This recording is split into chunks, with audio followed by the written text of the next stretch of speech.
Bem-vindos, irmãos e irmãs, aqueles que nos acompanham pelo Facebook da paróquia Nossa Senhora da Assunção de Barbacena. Estamos trabalhando aqui os sacramentos trocados em miúdos. Esta é a proposta que trazemos como ajuda de conforto e reconciliação com a nossa fé, conosco mesmos, com a nossa caminhada. E hoje tratamos com alegria sobre o sacramento da reconciliação.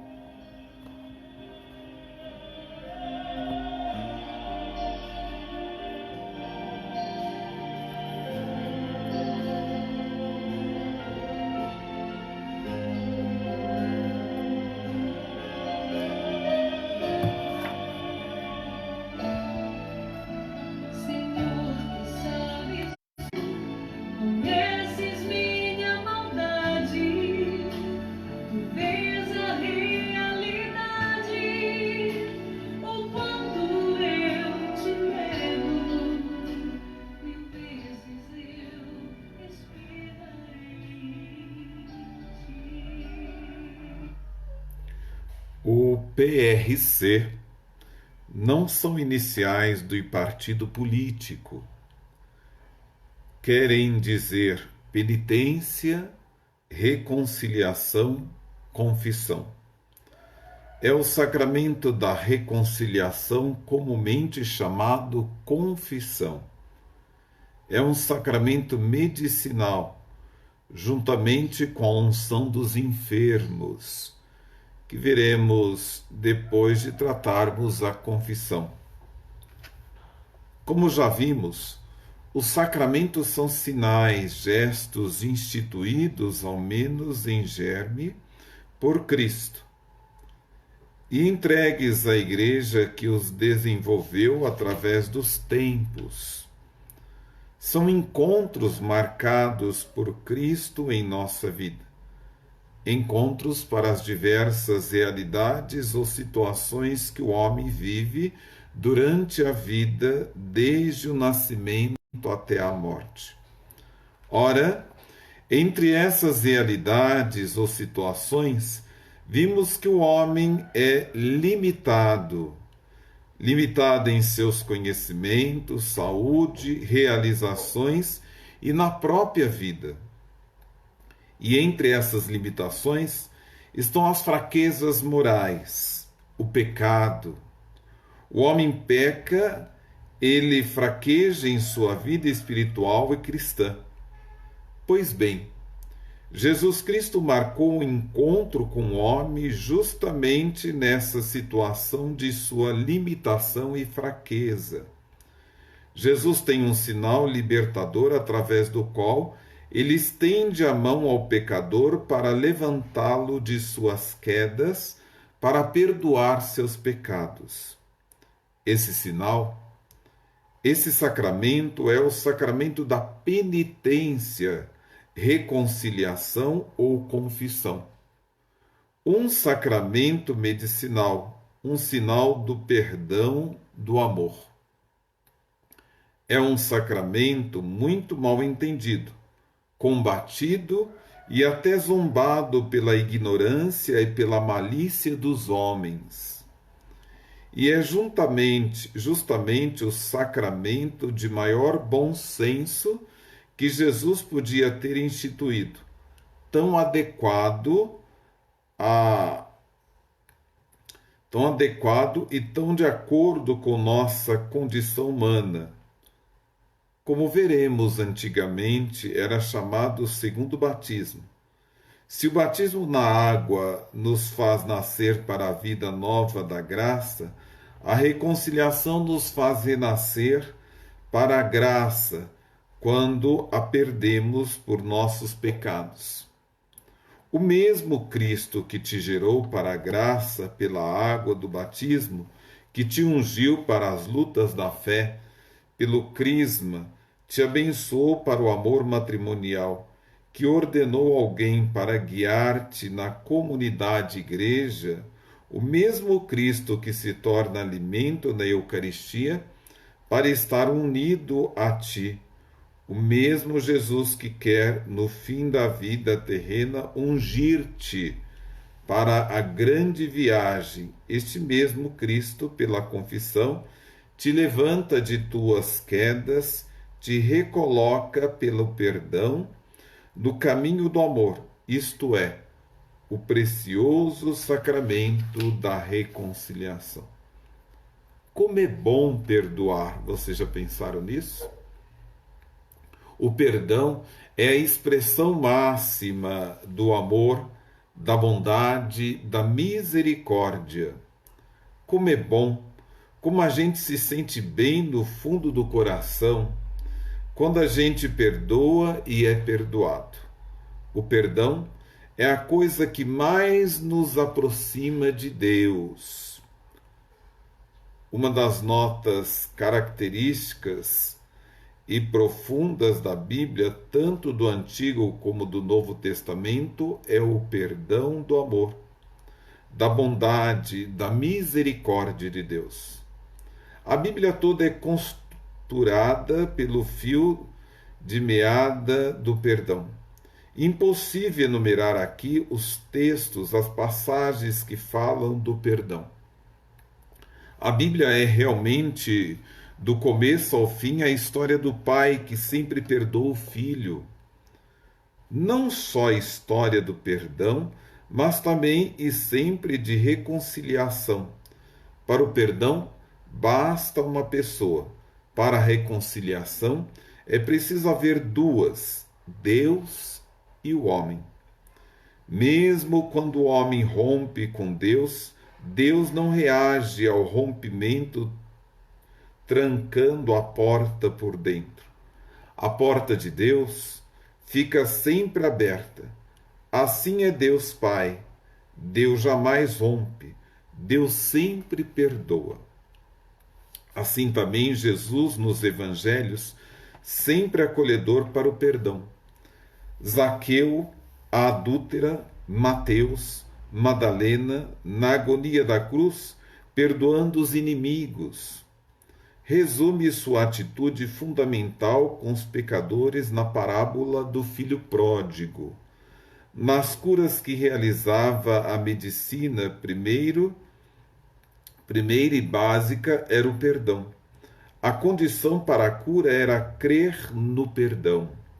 Em Lucas 7, teus pecados te são perdoados, vá em paz. Em 1 Coríntios 15, Cristo morreu por nossos pecados. Mateus 26, seu sangue derramado para o perdão dos pecados.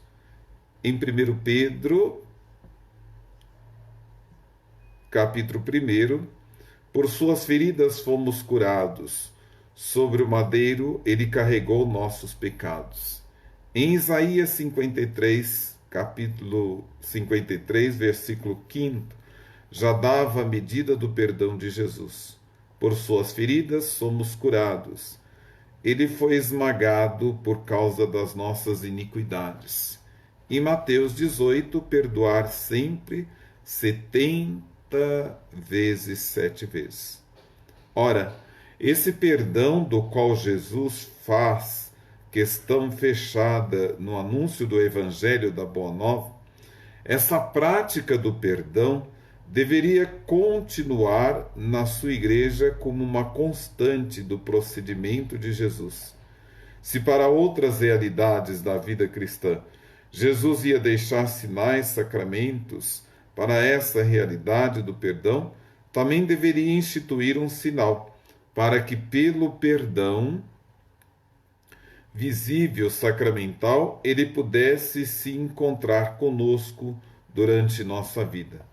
É o que veremos nestas reflexões sobre o perdão e que muito nos marca na nossa vida, na nossa caminhada.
Jesus anuncia o reino de Deus.